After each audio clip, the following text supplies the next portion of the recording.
Tout le séjour est marquant. Chaque endroit où on peut poser nos yeux, en fait, il y a quelque chose à dire, il y a une histoire derrière.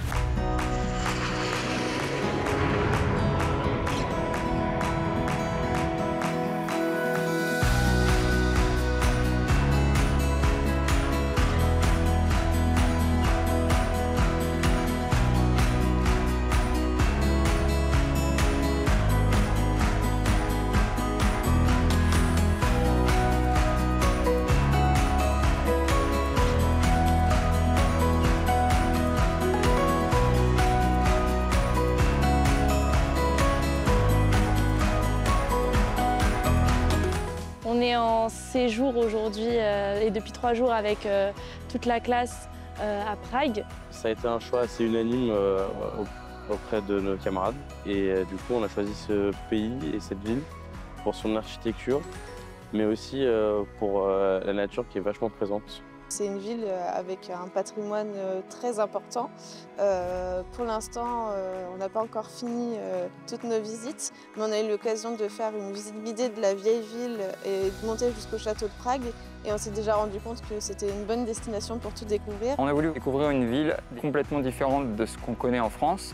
Et cette ville est assez incroyable avec son architecture très cosmopolite, avec différents styles architecturaux qui se mélangent. On a pu constater en nous promenant et en découvrant les sites que c'est une architecture assez particulière et totalement différente de ce qu'on peut retrouver par exemple en France. Nous n'avons pas été déçus par cette destination qui a un riche patrimoine historique et au-delà de ça, un patrimoine qui s'étend sur plusieurs époques.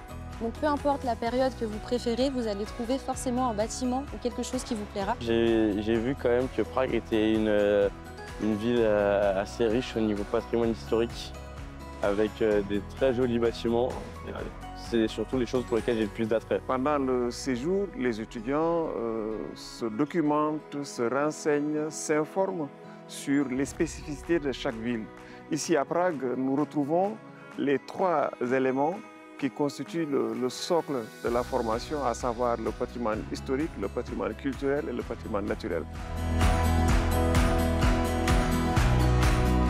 Moi, ce qui m'a marqué, c'est qu'en fait, toute l'architecture de Prague est construite autour de leur histoire. Donc finalement, quand on a des informations historiques et qu'on regarde les bâtiments, on comprend tout de suite quel est le lien, parce qu'en fonction des époques, les constructions sont toutes logiques. Ça se retrouve même dans le château, parce qu'on voit que vraiment ça a été construit au XVIIe siècle, donc c'est une architecture assez classique, qui a été reprise au XIXe, mais à côté de ça, il y a la cathédrale qui est en plein milieu de la cour, qui est tout à fait du style gothique, donc Moyen-Âge, donc ça montre bien les différences. Et je trouve que c'est ça qui est très intéressant dans la ville. On a eu la chance de visiter les coulisses de l'horloge astronomique de Prague. On a rencontré le gardien. On a pu voir tout le mécanisme et être vraiment en première loge et avoir une très belle vision de celle-ci.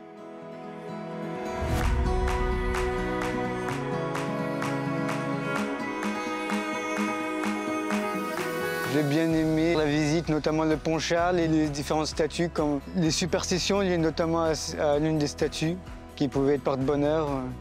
Moi, je pense notamment au musée Alphonse Mucha, parce que déjà, je suis une grande admiratrice, comme vous pouvez le voir, d'Alphonse Mucha. Et puis, j'étais très impressionnée de voir son travail en vrai et de pouvoir voir ses dessins. Et aussi, il y a un lien avec la France, comme il a beaucoup décoré en France avec les affiches de Sarah Bernard, etc.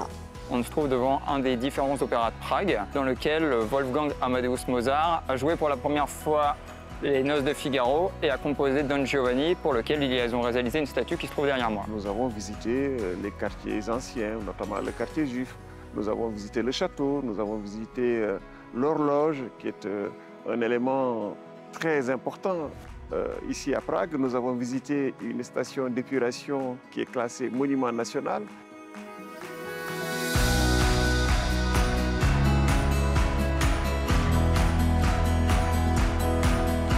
Ce qui m'a particulièrement plu, c'est une visite qu'on a passée avec une professeure qui était une professeure de Polytechnique. Et ça m'a marqué parce qu'elle expliquait ce dilemme qu'il y a dans cette ville à Prague, qui est justement de favoriser la restauration, la conservation des monuments en formant des techniciens et des artisans, mais en même temps ils sont aussi dans quelque chose d'une urbanisation et d'une modernisation et c'est du coup une bataille constante, un équilibre à avoir. Je trouve très important d'éduquer les étudiants dans ce domaine parce qu'il arrive beaucoup de personnes professionnelles qui sont bien au courant des problématiques culturelles, historiques et c'est possible comme ça distribuer cette information très importante pour garder les choses qui sont vieilles mais importantes pour l'avenir.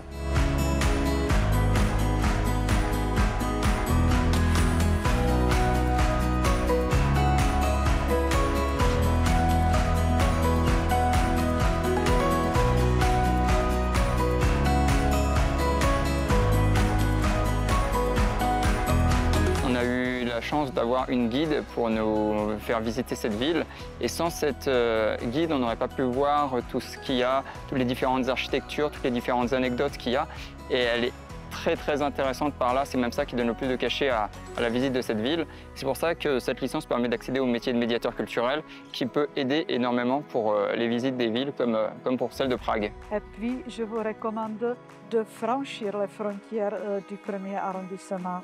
Allez voir le 2e ou le 6e ou l'école technique supérieure parce que là-bas, il y a les résidences, mais ce sont les châteaux dans les jardins. C'est super beau. Et c'est quelque chose de tout à fait différent de ce que vous voyez ici.